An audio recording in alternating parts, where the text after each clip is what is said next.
Hello, hello. How's everyone doing today? Happy, what are we, Thursday, May 2nd.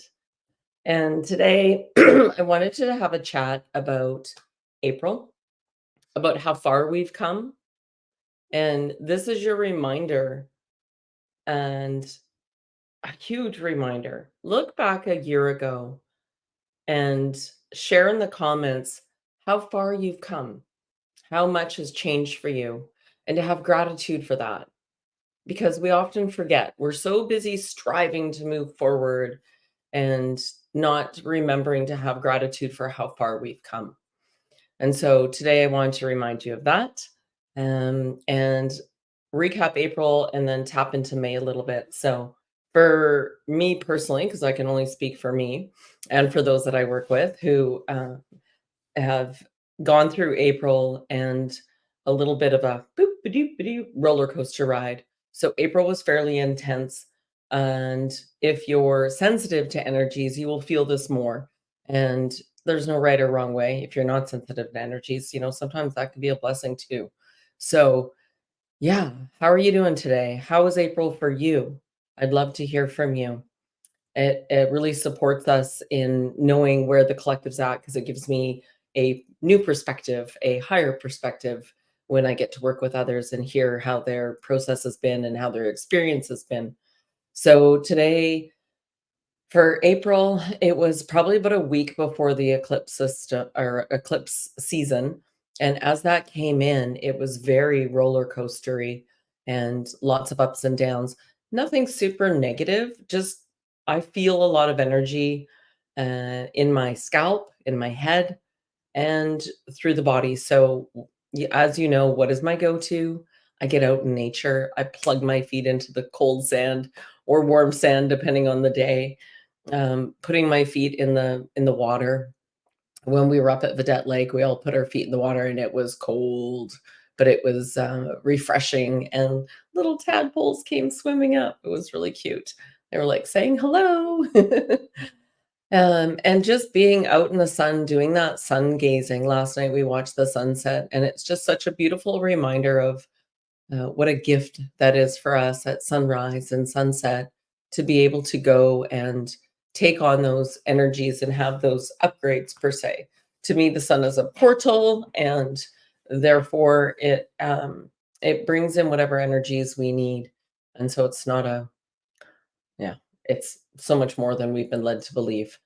As well as how the moon, where's the moon at and what's going on with that. And it's not that I dive in and I claw onto these and take them as fact and truth for me.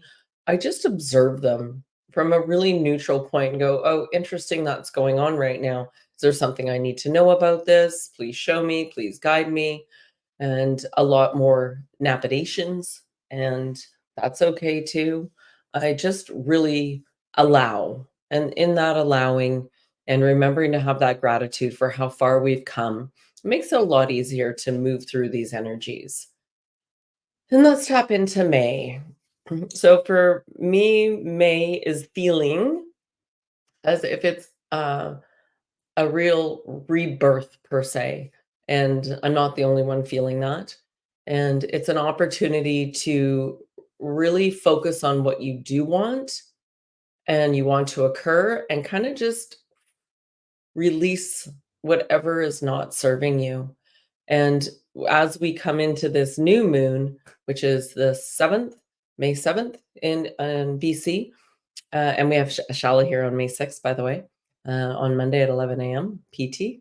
And we'll be tapping into what does this look like now. And so it's this huge opportunity to set some new intentions and to really focus on what you do want. So instead of looking at the external world and believing that everything is, you know, that's happening out there is true in fact, well, it only occurs because it's being given energy.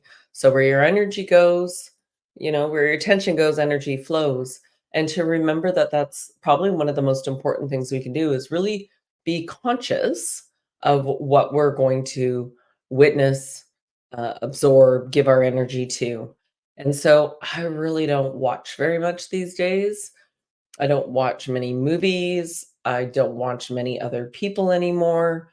am really focused on what can I control and what can I do?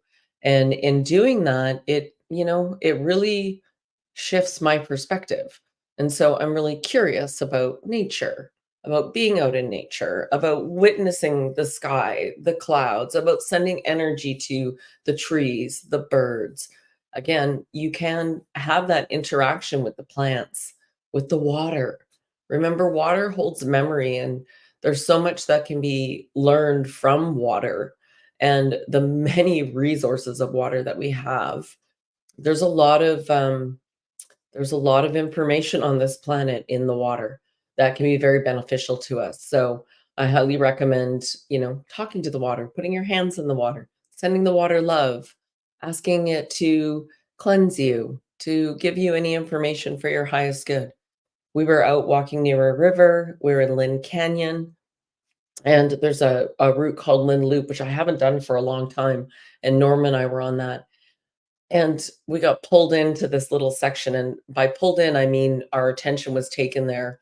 And both of us looked at each other and went, all right, let's go in. So we went in and we could actually feel a portal. And then Norma got the information that that portal is actually where beings come in to work on both sides of this path towards the river. They're working on maintaining that space and that area energetically. And I thought, oh, that's really cool. But when we put our hands out like this, on one side was the portal, and we could feel the tingling in the energy. And so, not unlike being up at Vedette Lake, once you start to tap into how does it make me feel, right? Put your attention there, and it's really fascinating. Anyways, that's what happened with us. And then we did this loop, and up at the top of the loop, there's these really big boulders, like huge boulders with trees all around them. And you can't help but wonder, like, how the heck, when? And apparently it's when, I think it was Pluto, Norma would have to correct me if I'm wrong, that when it went off orbit and hit, or was taken and hit Earth, that a lot of this happened, and one of the resets per se. And so we start anew again, and that's how long those rocks have been there. So they've again, rocks hold information as well. They're really good at being still, and Norma has that capacity to communicate with them, which is really beautiful. And me, I just I dance and I sing and I play with the water and I talk to the water. I talk to the fae, right? And I admire all the trees and the bushes. And it just, wherever you're going, you're doing this type of grid work. You're bringing your energy into a space and shifting it. So when you're called to go and visit a specific spot, just know that you are doing magical things that you're not even really aware of, but you're being called there. And it's a beautiful symbiosis, energy exchange with nature. And so I encourage you in May to spend more time outside, to really ground in. And, close your eyes out there, get your sun gazing in. May's got a beautiful opportunity to it to expand our consciousness and really operate from the heart. And, when you operate from the heart has the capacity to lead you in the right way. What would love do right now?